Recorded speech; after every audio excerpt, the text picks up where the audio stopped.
6월 14일 금요일 아침입니다. 사도행전 20장 17절에서 27절까지 말씀 읽겠습니다.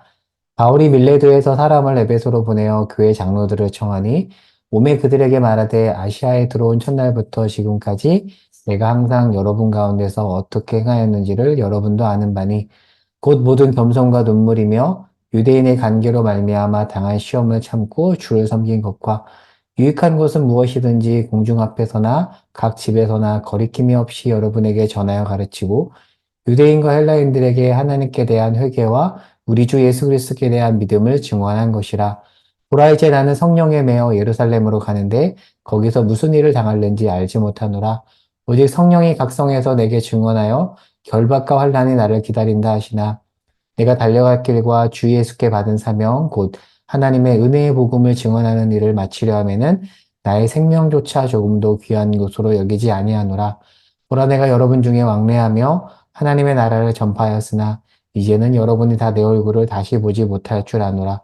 그러므로 오늘 여러분에게 증언하거니와 모든 사람의 피에 대하여 내가 깨끗하니 이는 내가 꺼리지 않고 하나님의 뜻을 다 여러분에게 전하였습니다.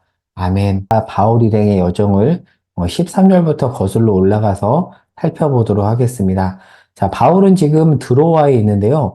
원래 어제 본문에 따르면 이쪽 지역에서 안디옥까지 배 타고 가려고 했는데 유대인들의 테러 계획 때문에 경로를 바꿔서 육로행을 택했죠. 자, 그래서 드로아에 있는데 자, 도보로 아소로 갑니다. 그리고 우리 일행을 만나서 배 타고 미둘레네 그리고 기오, 사모, 밀레도로 가는데요.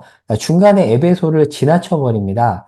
지체될까 봐 그랬던 거죠. 그래서 지나간 다음에 밀레도에 정박하고 위쪽 50km 떨어진 에베소의 장로들을 밀레도로 청합니다. 에베소 사람들은 바울이 3년 동안 동고동락했던 정말 정들었던 보고 싶었던 사람들이거든요. 그래 들리지 않고 그래도 안부 인사는 전해야 되니까 지금 밀레도에서 편지 쓰는 장면이에요. 여러분들 저한테 오세요 해서 장로들이 지금 밀레도에 이른 겁니다. 자, 그리고 바울은 18절부터 내일 본문인 35절까지 에베소 교인들에게 전해줄 설교 말씀을 에베소 장로들에게 밀레도에서 전해줍니다. 사실 이 설교는 사실상의 고별 설교이고요. 어찌 보면 앞으로 죽을 수 있는 상황이기 때문에 유언이기도 합니다. 그리고 바울의 그리스도인들에게 하는 설교인데요. 사도행전에 나오는 유일한 그리스도인을 향한 설교라고 제가 적어놨잖아요. 그동안 바울이 사도행전에서 했던 설교는 대부분 유대인과 이방인에게 전한 전도 설교인데요. 여기에서는 그리스도인에게 전하는 사도행전에서 거의 유일한 설교입니다. 자, 그럼 어떤 내용을 전하는지 살펴보도록 할게요. 그러니까 바울이 정들었던 교인들에게 다시 못 만날 수도 있는 상황을 염두에 둔 고별 설교라는 것을 염두에 두고 읽어보시기 바랍니다. 자, 25절과 내일 본문 38절에 보면 다시 얼굴을 보지 못한다라는 식의 내용을 나오거든요. 얼마나 슬플까요, 인간적으로. 그러니까 바울은 지금 슬픔이 앞을 가리고 죽을 수도 있는 상황이지만 인간적인 정을 뒤로하고 사명의 길로 정진하면서 권면의 설교를 하는데요. 자, 내용을 볼게요. 자, 그런데 그 내용을 살펴보기 전에 복습 겸 앞으로 여정을 복습해 보도록 하겠습니다. 자, 바울은 지금 계획이 어떻게 되냐면 여기서 예루살렘에 들렸다가 결국에는 로마로 갈 계획입니다. 주중 설교 기억나시죠? 19장 21절에 보면 계획이 정확하게 나오는데 바울은 로마를 기준으로 이쪽 지역에서는 어느 정도 선교를 다 마무리했다라고 판단을 하고 로마 서쪽 미 개척지로 가려고 하잖아요. 그 내용이 로마서 15장 19절에 나오죠. 일루리곤이라는 단어를 기억하라고 했잖아요. 일루리곤까지 복음을 편만하게 전했고 이제 서쪽 지역을 가야 되는데 그 서쪽 지역 선교의 교두보 역할을 로마 교회가 해주기를 바라면서 20장 3절에서 보면은 고린도에서 로마 교회에 편지를 보내죠. 그러니까 로마서는 일종의 서쪽 지역 개척을 위한 후원 편지입니다. 자, 그렇다면 왜 바로 가지 않고 마게도나를 들렸다가 예루살렘에 가는가? 이방인이 모여있는 이 마게도냐 지역에 굳이 헌금을 가지고 어려움을 겪고 있는 예루살렘 교회에 가서 굳이 헌금을 전해주려고 한 거죠. 이것은 유대인과 이방인의 하나됨을 드러내는 하나의 표지입니다. 나아가서 유대인과 이방인이 섞여 있는 로마 교회에도 이것은 하나의 메시지가 되기 때문에 이 힘든 여정을 택해서 결국에는 로마로 가려고 해요. 자, 그리고 지금 오늘 본문 시점에서 보면 그런 여정을 계획하고 있는데 바울이 밀레도에서 에베소 장로들을 청해서 말씀을 전해주고 이제 어디로 가려고 하죠? 험난한 여정인 예루살렘으로 가려고 합니다. 자, 이런 계획 속에서 지금 설교를 하고 있는데요. 자, 설교 내용을 보겠습니다. 19절에서 27절까지 내용은 교인들에게 하는 설교이고요. 내일 본문인 28절에서 35절까지는 장로들, 지도자들에게 하는 설교인데요. 여기서 말하는 장로는 오늘날 장로교의 장로라기보다는 저 같은 목회자를 포함한 장로들입니다. 그들에게 각각 어떤 내용을 전하는가? 먼저 교인들에게 전하는 말씀을 보면 바울이 18절, 19절에서 이렇게 말하죠. 내가 3년 동안 여러분들에게 한결같이 어떻게 행하였는지 그 바울은 삶으로 전한 겁니다. 행하였는지 여러분도 알고 있다. 사실 설교자로서 이렇게 말하기 쉽지 않을 것 같아요. 고별 설교를 하면서 여러분 제가 여러분들에게 어떻게 말뿐 아니라 삶으로 행했는지 여러분 아시죠? 쉽지 않을 것 같아요. 그런데 바울은 실제로 그렇게 말할 수 있을 정도로 행하고 설교했던 사람이에요.